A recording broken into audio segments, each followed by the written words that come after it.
Tere! Tere! Soundcheck. Soundcheck oli 3 tundi tagasi. Jõudsime Taisse koos oma metseaga. Oma elukaaslasega. Ja oma elukaaslasega. Ja mõtlesime, et jagame.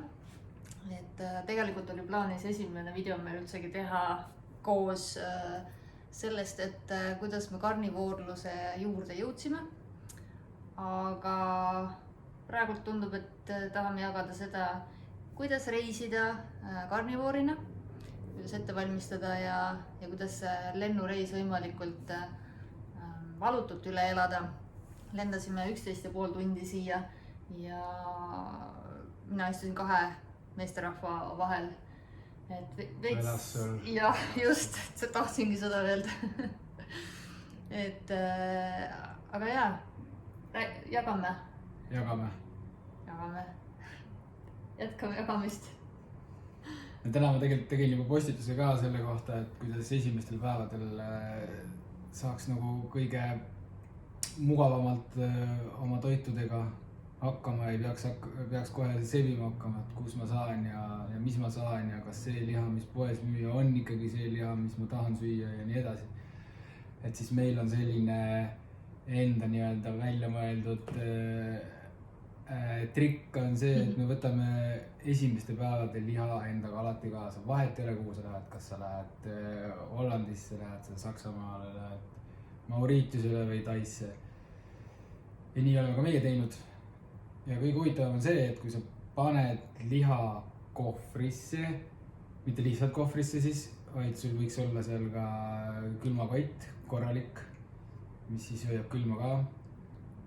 Ja sinna sisse paned siis endale suupäraseid lihalõikeid, mis iganes sa endale sügavkülmast leiad ja tahad kaasa võtta. Mida on lihtne valmistada kohe. Lihtne valmistada. Meil on alati alguses on pigem sellised hakklihad ja grillvorstikesed ja siis mis iganes, ribeye, chopsid.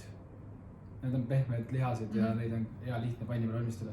Sest sa never ei tea, kui sa jõuad kohale, et kas see pliit, mis sinu köögis on üldse nii võimas, kas seal on üldse ahi ja nii edasi. Ehk siis meil on alati, me oleme täna on, mitus päev meil on? Jõudsime teisipäeval, täna on reede. Täna on reede ja meil on veel kodus kaasa võetud toitu alles. Meil on veel 2 latti suitsuvorsti, meil on veel 2 kilo grillvorste. Väga hea. Need said otsa, rasvasid on veel, ühesõnaga meil on tegelikult väga vabalt veel, ma arvan, mingi paariks päevaks on toit olemas. Aga juba oleme tellinud ka siit lihasid, nii et need peaks täna õhtul homme kätte saama. Üli head kvaliteetset Uus-Meremaa või Austraalia rohumaasööda veiseliha. Ja valik on nagu meeletu. Et kas või lihtne hakkliha ei pruugi tegelikult olla lihtne hakkliha, sest kui me räägime kõige tavalisest hakklihast, siis seal on sees ju üldjuhul kõik need jäägid, mis kõlvanud. No jah, põhimõtteliselt, mis ilusast lihalõikest nii-öelda järgi jääb, jah, nagu koogiservad põhimõtteliselt. Need lähevad siis grinderisse ja sealt tulebki hakkliha. Aga tegelikult on hakkliha võimalik teha ju erinevatest loomaosadest. Näiteks siin müüakse ka ribeye hakkliha ja ka wagyu hakkliha ja nii edasi. Need hinnad on... Kas me tellisime neid? Ribeye hakkliha ma vist tellisin. Ei tellinud. Tellisin küll. Segane. Tellisin. Segane. Ja loomulikult siis loomatõust oleneb ka see maitse suuresti. Jaa, aga läheme nüüd siis tagasi selle reisimise juurde, mis me tahtsime jagada. Et pikk lennureis oli, magada seal istukil nii palju kui said, siis said. Aga mitte mingit otsest jetflagi mina ei kogenud. Sama siin. Et jah, sellel esimesel päeval, kui me jõudsime siia, oli küll kerge väsimus, sest ma arvan, et meil neid unetunde tulid mõned. Yeah. Seal ju kokku niimoodi 5 minutit ja siis 30 minutit ja nii edasi. Et ei ole ju mugav kogu aeg ennast sättima kuidagi. Et sellest oli see väsimus. Aga üks hea nipp on, kuidas reisida. Ärge sööge lennukis, et paastuge see aeg. Ja meil täpselt niimoodi joppus, et Soomes lennujaamas 18.30 umbes pool 9 ma vaatasin, tegin pilti. Poole 7 ajal sõime kodus kaasa valmistatud siis beef jerky't ehk siis ahjus küpsetatud õhukesi veise kaelaviile. Tegin video ka sellest. Ja siis meil olid need enda grillvorstid, mis olid ööpäeva olnud viinutatud jah, kuivatusahjus ja veel suitsuvorsti viilud ja oma maitseras.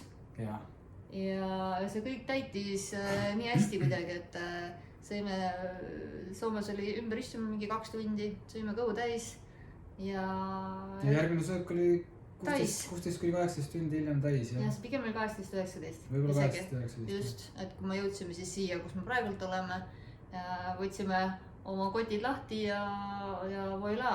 Pann läks naerma kohe. Jah, ja osad lihad olid veel isegi sügavkülmunud, et sai panna sügavkülma. Ja mida suuremad lihatükid on, et põhimõtteliselt tegelikult sai enamus asjad saime sügavkülma panna, sest mingid asjad võtsime, kui sul need väiksemad lihalõiked, need ilmselgelt võivad seal juba sulama hakata natukene, aga üldjuhul on see, et kui me ikkagi jõuame siia, meil on 20 tundi põhimõtteliselt möödas, rohkem isegi möödas sellest hetkest, kui me liha kodus sügavkülmast võtsime ja siin siis kotti avame. Ja enamus lihasid on endiselt sügavkülmnud. Et väiksemad lõiked, vorstikesed, need võivad olla juba servades kuskilt hakkavad sulama, siis on sul valid, kas sa paned tavakülmada edasi sulama või viskad uuesti sügavasse. Et tavaline ongi, väga tihti ma kuulen inimesed, et ütlevad, et no reis tuli vahele või siis ma ei saanud seda, siis mul jäi see karnivoorus katki või siis ma ei saanud. Ei saa, reisil ei ole võimalik. Et no vabandused! Oleneb sinu sellest motivatsioonist või põhjusest, miks sa seda teed, on ju. Et no meil on see asi lihtne, et meil oli see elu ja surma küsimus ja nüüdseks on see meie elustiil ja elu osa ja me tunneme sellega ennast kõige paremini. Ja loomulikult on vaja natukene ette planeerida, mõelda, kui sa lähed võõrasse või võõrale maale, et võimalikult vähe oleks stressi, võta oma kodust juba mingid lihad, paki kõik kaasa, eks ju. Ja tee oma kodutöö ära, uuring, kus sa koha pealt saad. Meil oli see ka tehtud ja uurisime, et kaua on tarne, et siis millal me peame hakkama siin seda tellima, et siis seda head liha kätte saada. Et kõik on võimalik. Ja, et isegi tegelikult on, olen mis riigis sa oled ja saab ju kaubanduskeskustest ka need lihad kätte. Aga nagu me teame, siis kaubanduskeskust saadavad lihad, esiteks me ei tea nende kvaliteedist alati täpselt kõike ja nende hinnad on hoopis teised, kui sa saad ikkagi otse tootjalt. Ja nad ei ole ka nii värsked.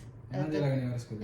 Et see koht, kus meie tellisime, nad selgitasid ära, et kõik see toimub nende jaoks värskelt, et tellitakse ju 100 erinevat asja ja siis nad teevad selle töö siis ära, kui neil on kõikide need loomaosad on need kohe kuskilt siis võtta, et nad ei hoia neid kuskil sügavkülmas või. Ja teengi kohe siinkohal reklaami, kõik, kes tulevad Taisse, vahet ei ole, kus kohas Tais, koha nimi on Bangkok Beef. Sealt saate tellida endale absoluutselt kõike, mida hing ihaldab ja nad tarnivad seda üle Tai. Me ei saa siit mingisugust vahendustasu lihtsalt.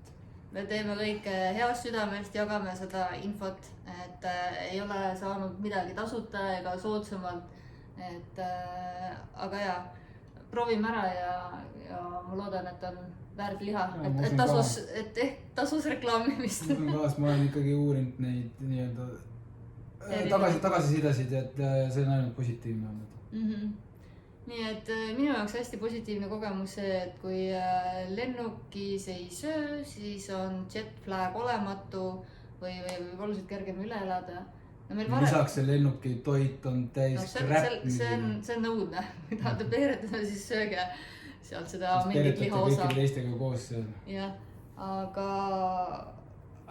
no tavaliselt me oleme söönud ikkagi midagi või näksinud, no meil oli lennukis ka kaasas, et võta kotist ja hakka näksima, aga kõht oli nii hästi täis sellest, ma Soomes sõime ja teinekord see, et sa tahad midagi igavusest, et tegelikult väga tihti olegi kõht tühi olnud, aga sul on lennukis kuidagi igav või kerge ärevus, mis iganes, et siis see aitab maandada või sisustada seda aega. Aga praegu see tundus nagu täiesti nonsense, et esiteks me istusime lennuki peale 8 ajal õhtul või mis iganes, eks ju. Ja jõudsime siia kell 2 päeval Tai aja järgi, Eesti aja järgi hommikul mingi 9. Et jah.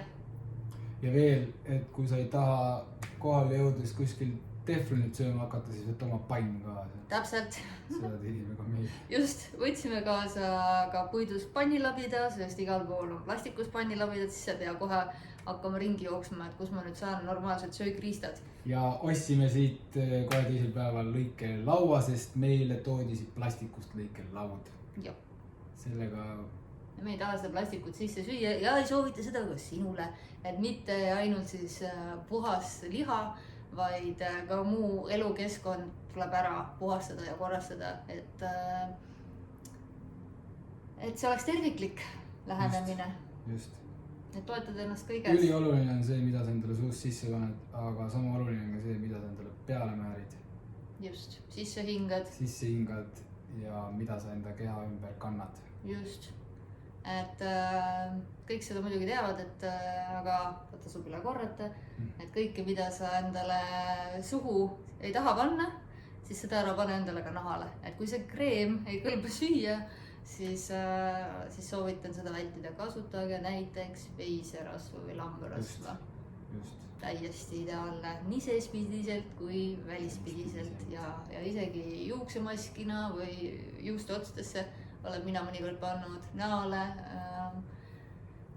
päiksepõletusele, nii et jah, ühesõnaga praegu läks juba laadaks kätte ära, tahtsime jagada oma reisinippe ja trikke. jaa, et aga ega ma arvan, et põhiline saigi nagu välja visatud. et jah, peamine on see, et kui sa vähegi viitsid või jõuad või suudad, siis ära söö üldse lennu ajal. jah, ja oma sööb kaasa, oma pann ja labidas kaasa. nii lihtne. kohaned vaikselt siin, uurid, kus siin poed on ja meil hakkab ka vaikselt toit otsa saama ja uus hakkab tulema ja elu jätkub samamoodi. kõik on hästi. just, natukene planeerimist. seega vist kõik. aitäh kuulamast ja vaatamast, järgmise korrani. tšau. tšau.